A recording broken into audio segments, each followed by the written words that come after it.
I'm watching the Tiger Woods documentary. I guess it's over. I guess it was only 2 parts. I think it's fire, by the way. It's on HBO. You can stream it on HBO Max. Not getting a lot of attention. I think the golf world, like, shunned it because Tiger shunned it, and everyone's such a Tiger stan now that they're like, you know, if Tiger doesn't co-sign this and doesn't like it, then neither do we. I understand that. It's a good documentary. It's a 2-part series. It's like an hour and 45 minutes each episode. I think it could have been shorter episodes and more episodes.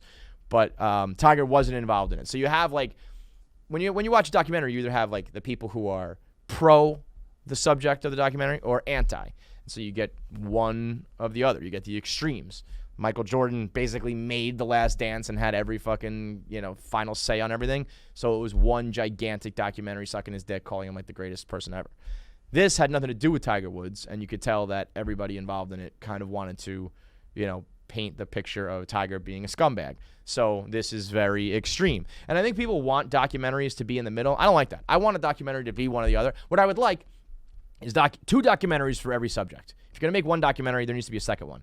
I think you should have 2 extremes, and then you, the viewer, come up with the one in the middle. If you give me the facts in the middle, I don't know. You know, I guess that's the most level-headed way to approach it. But I'd rather see, wow, this is how great he was or she was, or wow, this is how bad they could be. And then I will decide, you know, where it falls. Tiger, I think, is the perfect example of a dude who in some ways was bred by his father to become a superstar. And so, like, the nurture side of him taught him how to handle fame and money.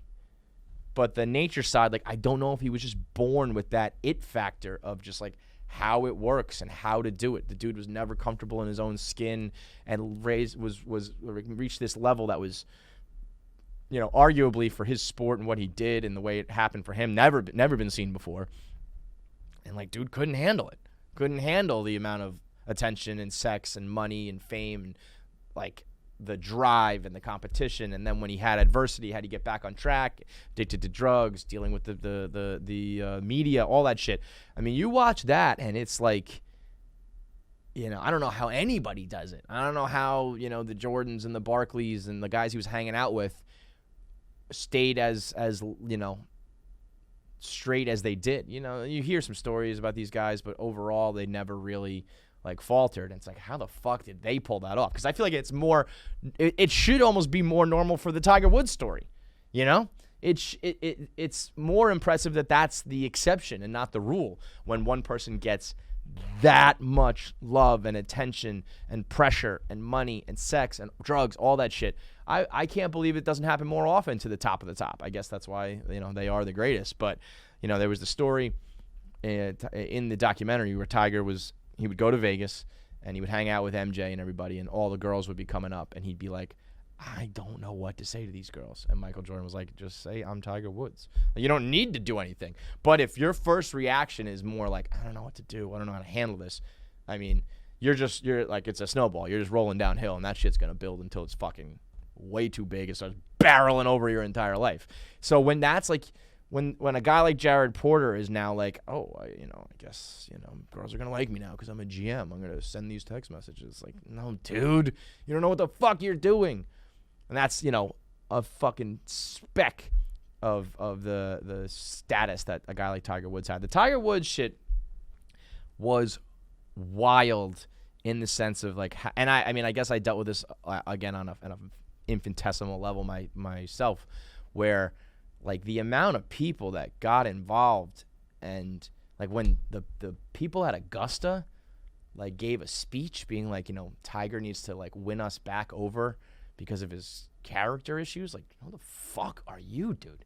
You run a golf course. What are you talking about? I guess what bugs me is the amount of people who feel like they're owed something by athletes or celebrities or whatever. I'm like, yeah, I know you take on a role of, like, you take on a position of role model or hero, and you get kids who look up to you and all that shit, but, like, half the time you're not signing up for that. You don't want that, and that's just thrust upon you. And then if you do anything that like goes in the face of that, it's like, how could you do this? It's like, well, because I don't fucking care about you. And I think that was Tiger's one fatal error. I think that him owning up to it in a way, You can think of it one of two ways. You can either think of it as like, what should you do that's right, and what do the people in your life around you deserve? It's probably you standing up and owning up to it and saying like, yeah, I fucked up. I did the same thing in my life when I had my situation. I was like, I'm just gonna put. I don't like when people do the PR game and they don't, they talk through statements and they don't tell the truth and they hide from it and they keep it quiet. I know that that's what they're doing. I'm not going to do that myself because I've criticized that for so many times, blah, blah, blah. So I just came out and I said, I fucked up. I'm sorry. I shouldn't have done it. Tiger Woods kind of did the same thing. And I feel like that's the difference between people who skate on their personal issues and people who, like, it just follows them everywhere they go. Because, like it or not, when you just, when you toe the company line of kind of like, yeah, we're going through issues and, I need my privacy. As much as people are like, that's such fucking bullshit, it just kind of goes away. When you fuel the fire with being like, you're right, I fucked up, I shouldn't have done this, it just gives in to all these people who you don't really owe that to. And next thing you know, that's all they can talk about. That's all you become. Tiger has bounced back because he can do, things on a golf course that nobody can do. And you seem to have, like, won them back over. But it took, like, fucking better part of a decade to really get back there. So, oddly enough, you would think that for the way society reacts to these things and the people who are like, you owe us and you should have done this, you should have been better than this, they would almost like reward, if you will, like standing up and taking your medicine. But the reality of the matter is the more that you just kind of like skate, lie, deny, push it to the side, downplay, ignore, society moves on. Because you don't actually fucking care. That's really the end of that's like the main point here. The amount of people who get outraged and the amount of people who pretend like they are deeply affected by the behavior of someone that you just watch on TV or watch compete or whatever. You're not. You're really fucking not. You just like the salacious headlines. You like to talk your shit or be involved. It doesn't actually affect you. So if you just downplay it and skirt it, eventually, the kids move on. If you feed into it and you're like, yeah, you're right, I fucked up, I'm so bad, I can't believe it, then they're like, yeah, we're right, you're wrong, and they just keep fucking hammering you down with it. A dude like that should have been like, I don't give a fuck about you people. Because he probably doesn't. At the end of the day, he doesn't. Had a weird-ass life that, yes, he's been blessed with, like, a ton of money and a ton of opportunities or whatever, but also at the same time, it's like, his girlfriend said all he wanted to do was watch cartoons and eat fucking cereal. Like, dude just wanted, but people, golf is fucking shitty for most of the people adults who play it. You're making like a 2-year-old play golf when he just wants to like hang out. Just let it, like a kid wants to play video games and like chase girls and you make him play golf all day. No wonder he's a fucking weirdo. No wonder he can't handle this shit. Same thing with the baseball weirdos. If your entire life is just staring at numbers and watching baseball stats and buying and selling these guys like they're baseball cards, you're not a real human. How could you expect these guys to behave normally? They're not fucking normal.